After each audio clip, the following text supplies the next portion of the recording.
Listen closely, my friends. You are not weak. You were just never taught how to be untouchable. Right now, somewhere in your life, something is eating you alive. A person who said the wrong thing. A situation you cannot control. A fear that follows you into every room you enter. And no matter how hard you try, you feel it. That sting, that heaviness, that quiet rage that sits behind your eyes. What if I told you there were men, real men, not mythological figures, who walked through fire, who lost everything, who were enslaved, exiled and humiliated, and felt none of it move them? Not because they were cold, not because they were broken inside, but because they had mastered something you have never been taught, the complete and total mastery of the self. My name doesn't matter. What matters is what you're about to learn. Because in this video, I'm going to hand you 10 principles, 10 ancient weapons that the greatest minds in human history used to become completely, utterly, psychologically untouchable. This is not motivation. Motivation fades. This is architecture, the architecture of a mind that nothing, and I mean nothing, can penetrate. If you've ever wanted to stop reacting, stop being controlled by other people's opinions, stop lying awake at 3 in the morning replaying conversations, this video is the most important thing you will watch this year. Subscribe right now, not for me, for the version of you that's been waiting to be built. Because the person you are at the end of this video is not the person you are right now. Let's begin. Principle 1, the fortress of purpose. Epictetus was a slave, not metaphorically, literally. His body was owned by another man. His master once twisted his leg to test whether Epictetus would break, to see if the pain would shatter him. Epictetus said calmly, without raising his voice, "You are going to break it." The leg broke. Epictetus looked at his master and said, "Did I not tell you that you would break it?" No rage, no tears, no collapse. How? How does a human being stand in that moment and feel nothing overtake him? Because Epictetus had something no chain could reach, something no man could take from him. He had a purpose that existed entirely inside himself. He wrote, "Seek not that the things which happen should happen as you wish, but wish the things which happen to be as they are, and you will have a tranquil flow of life." Here is what most people misunderstand about purpose. They think purpose is about destination, a job, a title, a house. Epictetus is telling you something far more radical. Purpose is not what you are building toward. Purpose is the standard by which you evaluate every single moment. When you have that, when your purpose is rooted not in outcomes, but in the kind of person you are choosing to be, no result can destroy you. A loss doesn't end you. A betrayal doesn't define you. A failure doesn't finish you. Because none of those things touch the core. Think of the greatest figures in history who held this. Marcus Aurelius, the most powerful man on earth, wrote his journal not for publication, but for himself, reminding himself daily, "Stay in your purpose. Return to your values. Do not drift." He wrote, "You have power over your mind, not outside events. Realize this, and you will find strength. Every day you are either drifting or anchoring. Every day the chaos of the world is either pulling you off course or finding no purchase on you at all. The difference is a firm, internal, unbreakable purpose, not a goal list, not a vision board. A deep, true answer to this question: who am I, and what will I not betray, no matter what this world throws at me? Find that answer, write it down, return to it every single morning. That is your fortress. And once it is built, nothing gets inside without your permission. Principle 2, the guarded gate. In ancient Rome, every city of importance was built with a gate, and a guard at that gate. Not to keep people in, to control what enters. Your mind is a city, and right now most people are leaving that gate wide open. Every opinion someone throws at you enters. Every piece of news designed to make you anxious enters. Every social media post engineered to trigger comparison, jealousy, or inadequacy enters. And you wonder why you feel like you're under siege. Marcus Aurelius, who governed the most complex empire in human history, while simultaneously fighting wars on multiple fronts, while simultaneously managing a court full of people who wanted him dead, wrote this: "The first rule is to keep an untroubled spirit.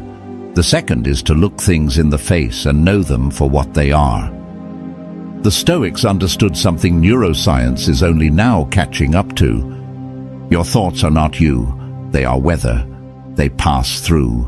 The question is, do you let every storm set up residence, or do you observe it and let it move on? When a thought enters that disturbs your peace, don't fight it. Don't suppress it. Fighting a thought gives it power. Instead, observe it, name it. This is anxiety. This is anger. This is the need for approval. Then ask, does acting on this thought serve my purpose? Does it align with the person I have chosen to be? If not, you release it, not violently, the way you'd release a bird from your hand. Open the grip, let it go. Seneca wrote, "Omnia lucili aliena sunt, tempus tantum nostrum est." Everything is alien to us, Lucilius. Only time is truly ours. If time is the only thing that's truly yours, then what you allow to occupy that time, what you allow inside your mind in every passing moment, is the most consequential decision you will ever make. Guard the gate, choose what enters, because the mind you maintain is the life you live. Principle 3, the alchemy of criticism. In 65 AD, the Emperor Nero ordered Seneca, his own former tutor, to die. Seneca was told he had hours to live.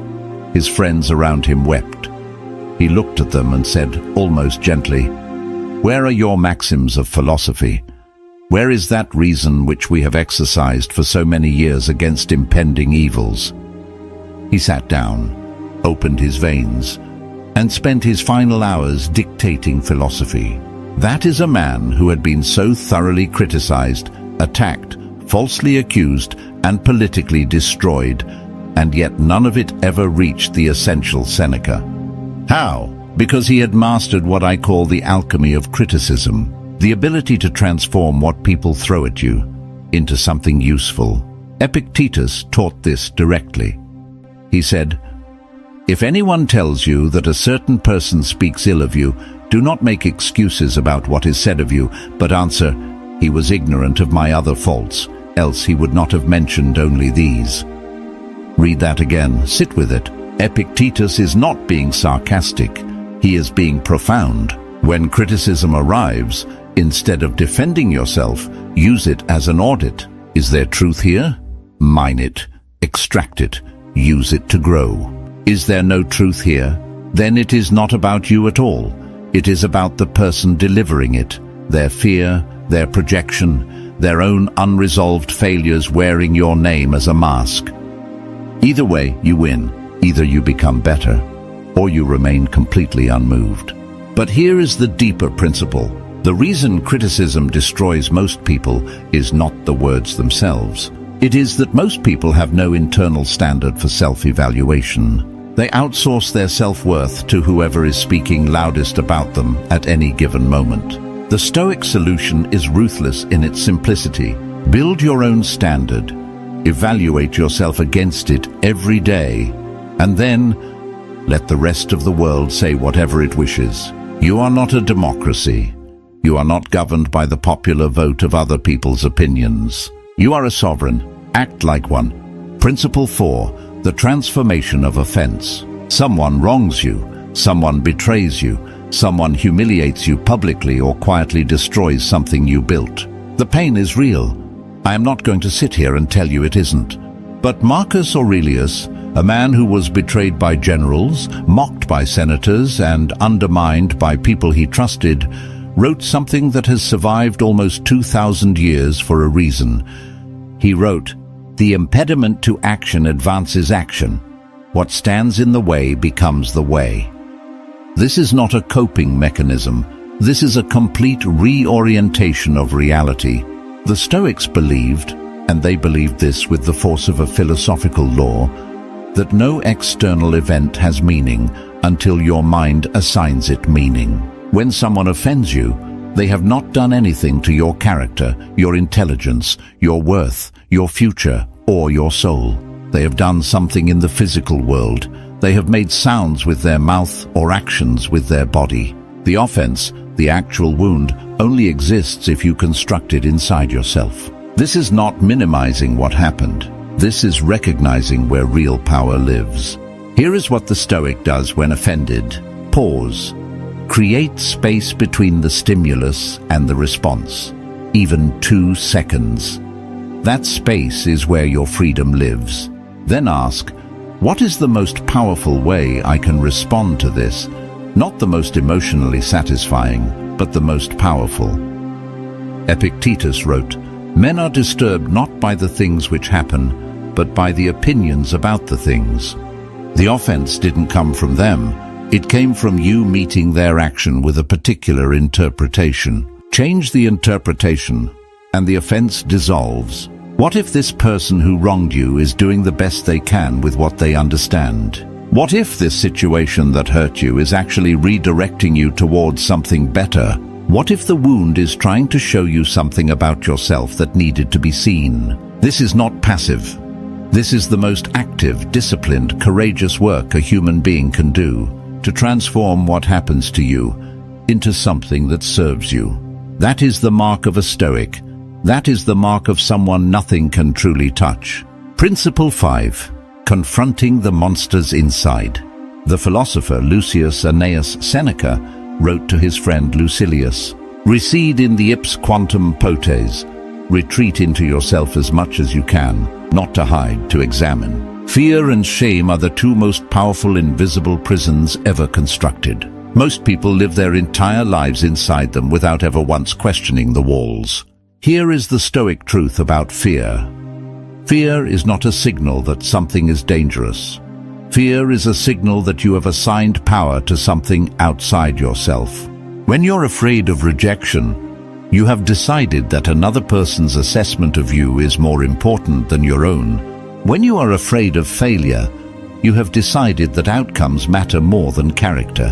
When you are afraid of death, which Seneca wrote about extensively, you have decided that the loss of time is worse than the waste of it. Seneca wrote, "Omnia lucili aliena sunt, tempus tantum nostrum est." And he also wrote this, "Cogita quantum temporis absumpserit." Consider how much time has already been consumed. The Stoics practiced something called memento mori, the active contemplation of death. Not morbidly, strategically. When you sit with the reality that this life is finite, that this day will not return, the small humiliations lose their weight.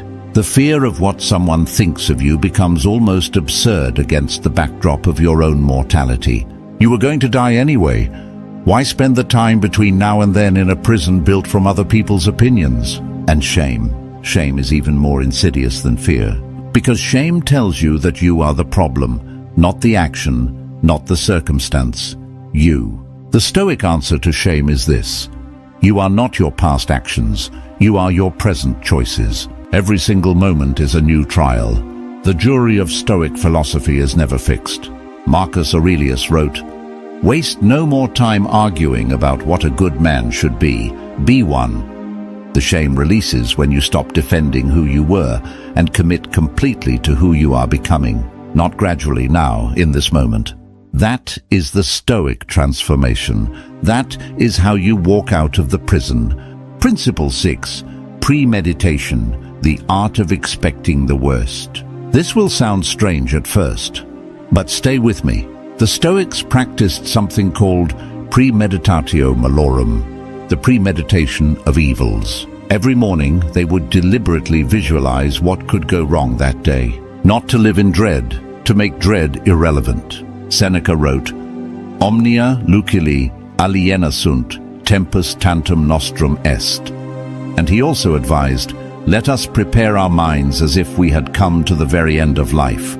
Let us postpone nothing." When you have already in your mind experienced the worst outcome, it loses its ability to shock you. When you have already rehearsed loss, actual loss becomes manageable. When you have already felt failure in your imagination, real failure becomes survivable. The modern mind runs from this. We are trained to visualize success, to think positively, to attract good outcomes. And that has produced an entire generation of people who shatter the moment reality doesn't cooperate. The Stoic is the opposite. The Stoic has already been to the bottom of the valley, in his mind, and has already climbed back out. So when life takes him there in reality, he is not panicking. He is walking a familiar path. Marcus Aurelius practiced this every single day as emperor. He faced wars, plagues, the death of his children, betrayal by his most trusted advisors.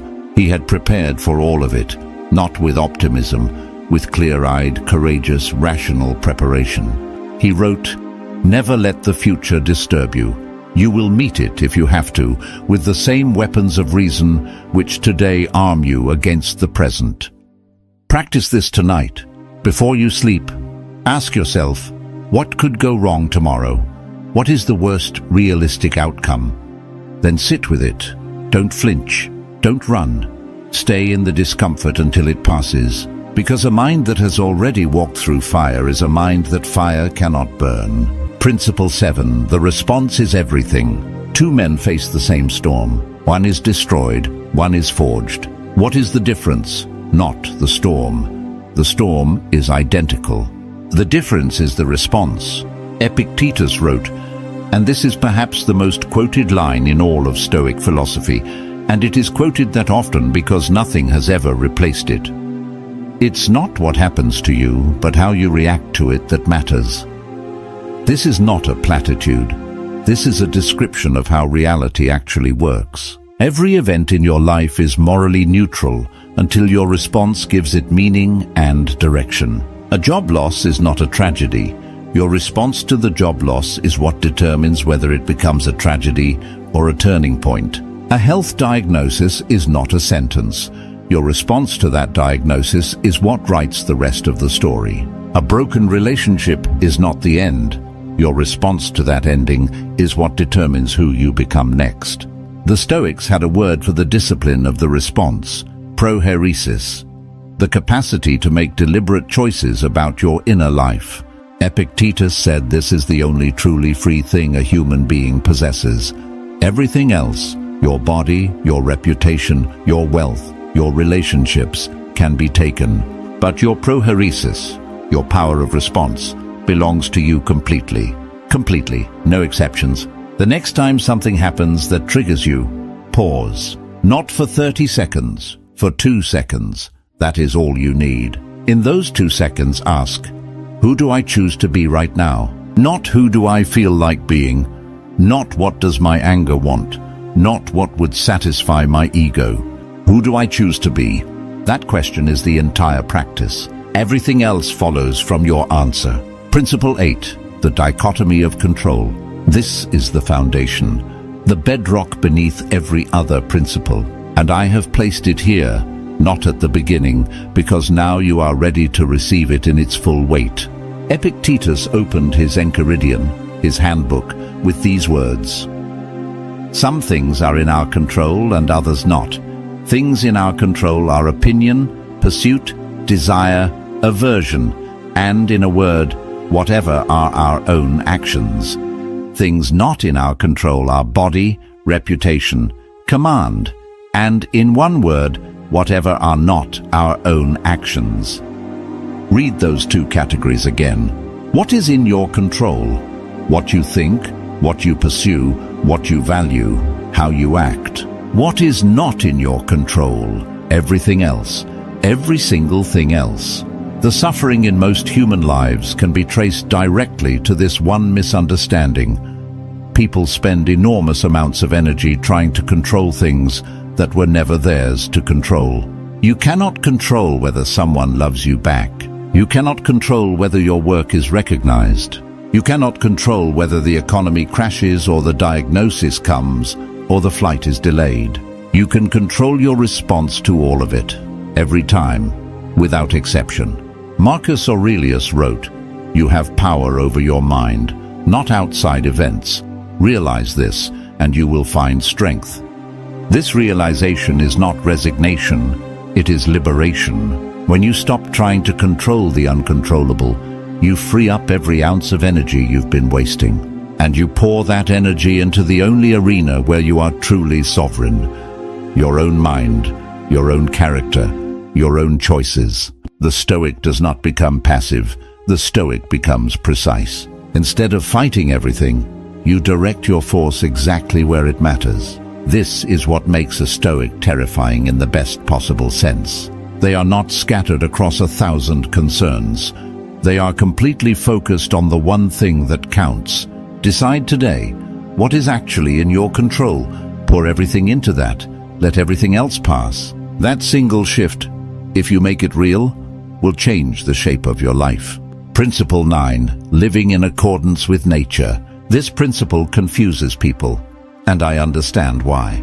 When the Stoics said live according to nature, they did not mean go sleep in the woods. They meant something far more radical. They meant live in accordance with your nature as a rational, social, purposeful being. Zeno of Citium, the founder of Stoicism, taught that human beings are unique in the natural world because we can reason.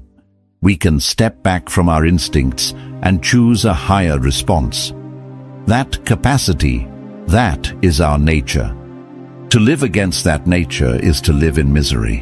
When you react with pure animal rage, you are living against your nature. When you allow fear to make every decision, you are living against your nature. When you abandon your values for comfort or approval, you are living against your nature. Marcus Aurelius wrote, "Confine yourself to the present, and also, do not indulge in dreams of what you do not have." To live in accordance with nature, as the Stoics understood it, is to live fully inside what is real, what is now, what is actually yours to engage with. Not the past, which is sealed, not the future, which is uncertain. The present moment, this breath, this choice, this response. Seneca wrote to Lucilius, "Dum diffitur vita transcurrit." While we delay, life passes.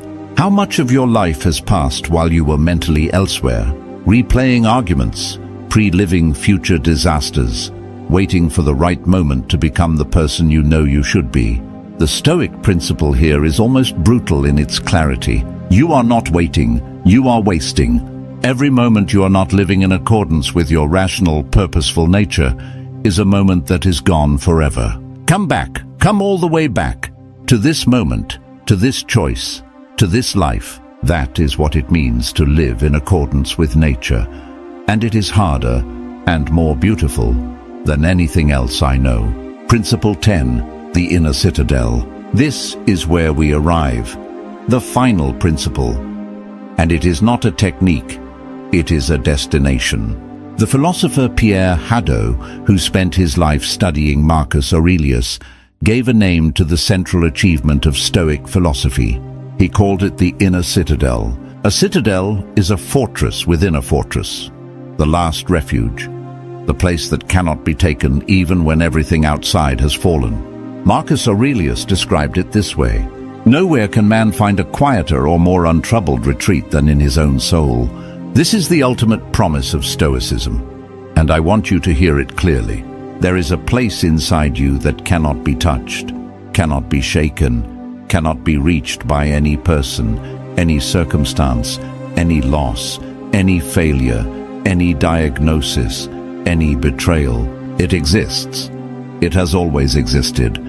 You just haven't found it yet. Every principle in this video is a step toward that place. Every time you guard your mind, you are building the walls. Every time you choose your response, you are fortifying the gate. Every time you practice premeditatio malorum, you are drilling the soldiers. Every time you release what you cannot control, you are clearing the surrounding terrain of the clutter that makes you vulnerable. And one day, after enough practice, after enough real application of these principles in real moments of real pain, you will find it. That silence at the center of the storm, that stillness that doesn't leave when the chaos arrives, that you that cannot be reduced by anything the world does. Epictetus, the man who was a slave, who had his leg broken, who had nothing, said this: "He is a wise man who does not grieve for the things which he has not, but rejoices for those which he has." He rejoiced, a slave, a man with a broken leg, a man who owned nothing. He rejoiced because he had found the only thing that cannot be taken. And so can you. Not someday. Through the practice you begin today. The inner citadel is not built in a moment. It is built in moments, exactly like this one. When you choose to pause instead of react. When you choose purpose over approval. When you choose to see clearly instead of feeling blindly. When you choose to be the author of your response. Every single time, every one of those choices is a brick, and you have been laying them for the last hour. The world will not stop testing you. People will not stop disappointing you. Life will not stop surprising you with things you did not plan for and did not want. But none of that matters anymore. Not in the way it used to. Because now you understand something most people will never understand. The storm is not the problem. Your relationship to the storm is the problem. And that relationship is entirely, completely, 100% within your power to change. Marcus Aurelius ruled an empire and wrote in his private journal, never meant to be read by anyone else, these words: "You have power over your mind, not outside events. Realize this, and you will find strength." He realized it. Epictetus realized it as a slave. Seneca realized it in the hours before his death. Now it is your turn. If this video reached something real in you, if even one of these principles landed with weight, share it with someone who needs it. Leave a comment below telling me which principle hit hardest. I read every single one, and if you haven't yet, subscribe, because this is just the beginning of what we're building here together. I'll see you in the next one.